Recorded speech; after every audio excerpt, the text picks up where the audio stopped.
راستی از اجزای قالی چی میدونید؟ مطمئناً بخش‌هایی از اون رو حتما میدونید و شاید بعضیاتون احتمالاً همشو میدونید، ولی ما هنوز تو این برنامه بهش نپرداختیم.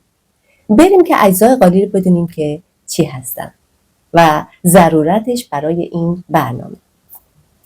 سلام، انسی هستم. شعار من با من بباف. امیدوارم تک تکتون در ایران و سراسر جهان حالتون خوب باشه و هر روز مشتاقتر از روز قبل منتظر این ویدیوها باشید. درسته، ما قراره که یه مقداری با طرح‌های قالی ایرانی آشنا بشیم و پیش نیازش اینه که این اجزاء قالی رو که به طور پراکنده همه جا شنیدیم، ولی تو این برنامه ما هنوز تک تک اجزای قالی رو اسم نبردیم. ممکنه بعضیاشو بنا به اقتضا ازش نام برده باشیم. قراره تو این برنامه بهش بپردازیم و جلسات بعد هیجانمون بیشتر خواهد شد. بریم که ببافیم و در میان برنامه‌ها ادامه میدیم صحبتامون رو. بفرمایید. رج 91 در قسمت حاشیه‌ها دو طرف گلبوته قرمزمون شروع میشه، هر طرف یه دونه. میریم که وسط رو ببافیم. شماره 36 خط تقارن.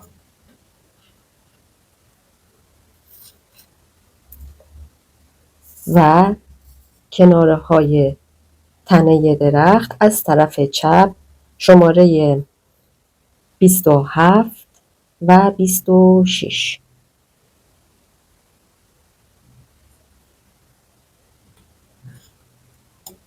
مثل رج قبل.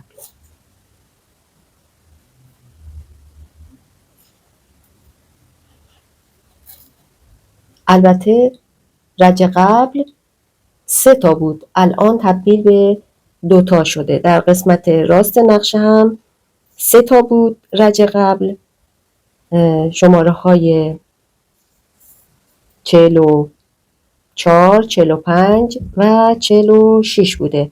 الان فقط 44 و 45 3 تا تبدیل به 2 تا شده.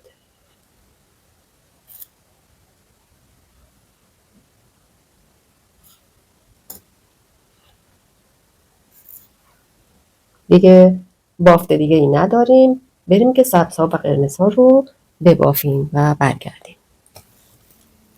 همونی که پایان جلسه قبل گفتم دقت کنید که قراره جلسه بعد چی رو تذکر بدیم. یه تذکر مهم بریم ببینیم چیه.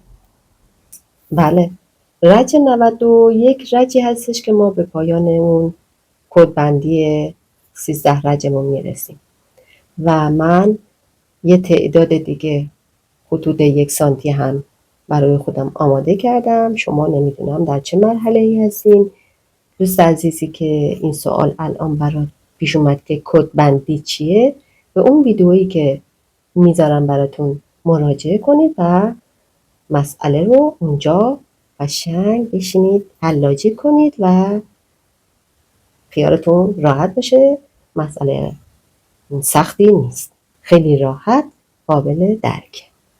رج 92 در حاشیه ها هر دو طرف یه دونه گره قرمز تبدیل به 3 تا میشه در گلبوته هامون و بریم که وسط رو با هم ببافیم. شماره 36 خط تقارن قهوه‌ای، شماره 27 و 28 باز هم قهوه‌ای میبافیم.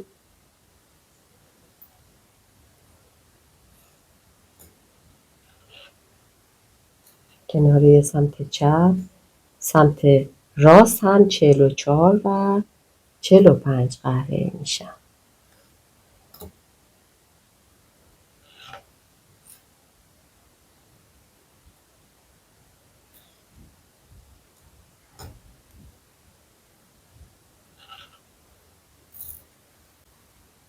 در قسمت وسط یه دونه گلبوته قرمز داره شروع میشه. شماره 33 در قسمت چپ تنه درخت و به فاصله 2 تا دونه از قسمت خط تقارن و اون طرف هم دقیقاً 39 میشه به فاصله 2 تا. این هم قرمز بافته میشه. دقت کنید که این سبزها و این قرمزها رو ببافید و برگردید. همانطور که متوجه شدید در طول این ویدیوها ما بنا به اقتضا با یه تعداد از اجزای قالی آشنا شدیم. مثلا تار زیر و رو، چله ها و اون خامه ها، اینا همه تک تک اعضای قالی هستن. یا پود ظریف، پود ضخیم، یا اون قسمت که گلیم بافی میکنیم، با اینها ما آشنا شدیم. و یا اینکه شما به طور طبیعی در منزلتون یه قالی رو چه ماشینی باشه چه دستی باشه، شما میبینید که قسمت ریشش رو باش آشنا هستید. و یا در مورد حاشیه ها ما خیلی صحبت کردیم جلسات قبل و به طور مفصل گفتیم. البته حاشیه ها همین سروی که داریم میبافیم حاشیه داره دیگه، کنارش حاشیه داره و این حاشیه شامل حاشیه اصلی میشه و حاشیه‌های فرعی میشه و حاشیه باریک میشه، حاشیه پهن میشه. و همیشه این یه قانون هست که تعداد حاشیه ها همیشه فرق خواهد بود. الان شما در این نقشمون نگاه کنید، حاشیه 2 تا حاشیه باریک 2 طرف داره و یه حاشیه اصلی وسط داره و پهن‌تر هم هست. این از حاشیه که ما 4 طرف هر قالی رو نگاه کنیم به طور استاندارد دور تا دورش رو حاشیه پوشونده. یه قسمت دیگه ای هست قبل از حاشیه، یه بافت ساده ای در خیلی از فرش ها وجود داره. یعنی قبل از اینکه حاشیه بافته بشه یه بافت ساده ای دور تا دور فرش وجود داره. این قسمت حاشیه اسمش، من دیدم اسمش لور گفته میشه. من اسم رو زیاد به گوشم آشنا نیست، نمیدونم تلفظش درسته یا نه. اگر این تلفظ اشتباهی لطفاً منو اصلاحم کنید. یه قسمت که همیشه ما در قالی بهش خیلی توجه میکنیم و خیلی برده هست، قسمت وسطشه. گل بزرگی که وسط وجود داره که گاهی اوقات به شکل دایره هست، گاهی لوزیه و گاهی هم چند ضلعیه. شکل‌های مختلفی میتونه داشته باشه، اما به هر حال به طور مشخص وسط یه قالی سنتی یا ماشینی وجود داره که بهش میگن ترنج. خب بقیه رو بعداً بگیم، بریم ببافیم. خب من دوباره از میکروفونم عقب موندم و روشنش نکردم، قسمت صداش ضبط نشد. الان دوباره براتون میگم. رج 93. من دوباره عذرخواهی میکنم برای اینکه میکروفونم تنظیم نشده بود و صدا ضبط نشده بود. خب من براتون توضیح میدم. 2 طرف گلبوته‌های قرمزمون از 3 تا تبدیل به 1 شدن و در قسمت وسط خط تقارن رو بافتیم و بعد 2 طرف کناره درخت شماره 27 و 28 قهوه‌ای شده و از طرف دیگه هم 44 و 45 قهوه‌ای شده. ما این وسط قرمز هم داشتیم. گلبوته قرمزمون از یه دونه به 3 تا 2 طرف تبدیل شدن. سمت چپ 32 و 33 و 34 و سمت راست هم 38 و 39 و 40 هست.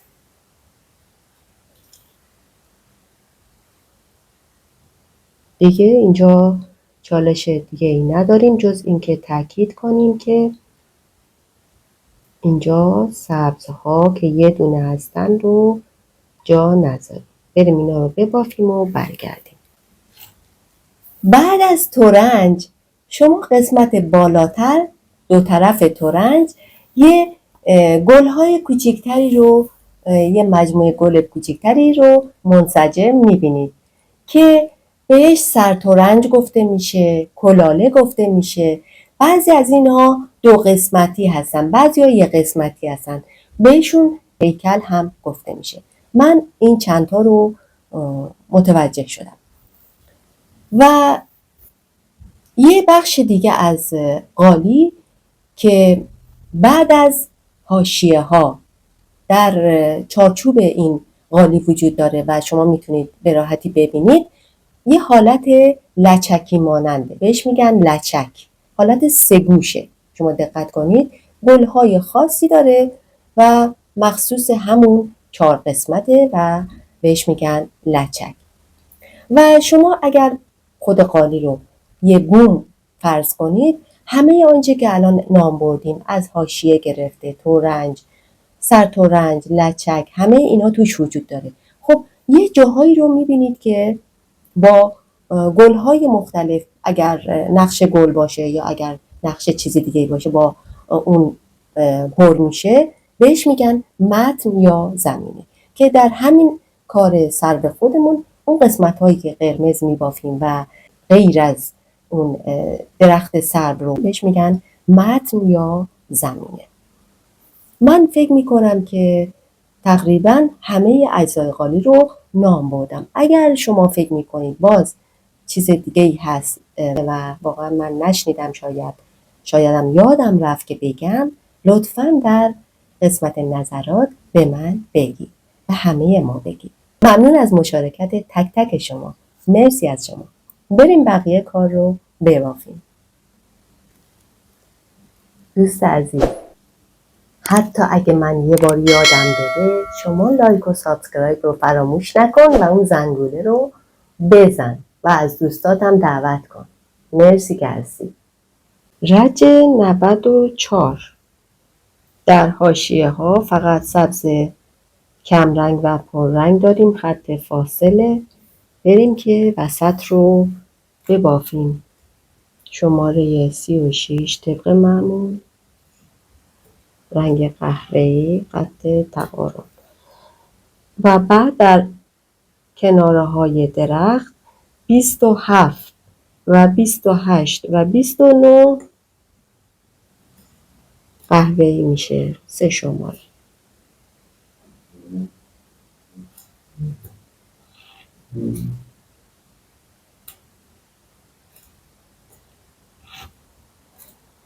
و در قسمت راست تنه درخت هم 3 شماره 43 44 و 45 قهوه‌ای میشن.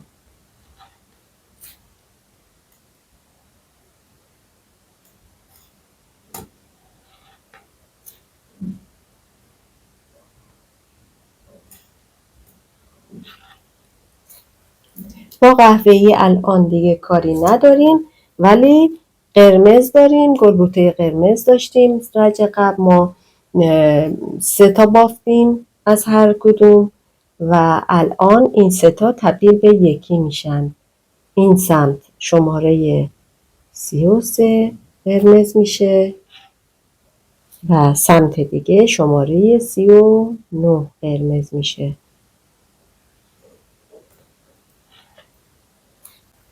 اینجا هم که دقت کنید که سبز هستن، 2 تا سبز این قسمت هست و این طرف هم سبزه ولی 3 تا و قرمز ها.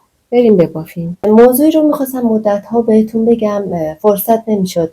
میخواستم بگم که در قسمت دیسکریپشن، اون قسمت پایین توضیحات، اگر روی مور یا بیشتر بزنید متوجه میشید که علاوه بر توضیحاتی که همیشه میدادم، من یه بخشی رو مدت زیادیه که بهش اضافه کردم، زمانبندی ویدیوه. و اگر شما به اون خطی که زیر ویدیو هست نگاه کنید خطوط منقطعی رو میبینید. من بر اساس سرفصلایی که صحبت کردم اونها رو زمان بندی کردم. شما اگر مراجعه کنید میتونید برید اون قسمت، مثلا بعضی از رجع ها رو میخواید بیشتر نگاه کنید، بخواید دوباره 3 باره ببینید، روی اون قسمت بزنید و خیلی سریع به هدفتون میرسید. میخواستم اینو بگم، در جریان باشید. خیلی وقت این اتفاق افتاده و من همیشه فرصت نمیکردم بهتون بگم و گاهی اوقات هم فراموش میکردم، ببخشید. رج 95 در حاشیه‌های سمت راست و چپ هر دو گلبوته شروع میشه. سمت راست گلبوته زرد و سمت چپ قرمز شروع میشه. میریم که وسط رو ببافیم. شماره 36 خط تقارن و از سمت چپ شماره 28 و 29 قهوه‌ای میشه. یه دونه از رج قبل کمتر میشه، 3 تا تبدیل به 2 تا میشه. و در قسمت راست تنه درخت هم میشه 43 و 44.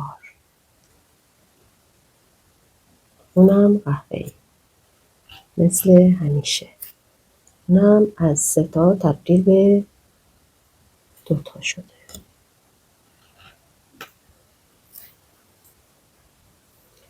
دیگه بینشون سبز و قرمز بافته میشه.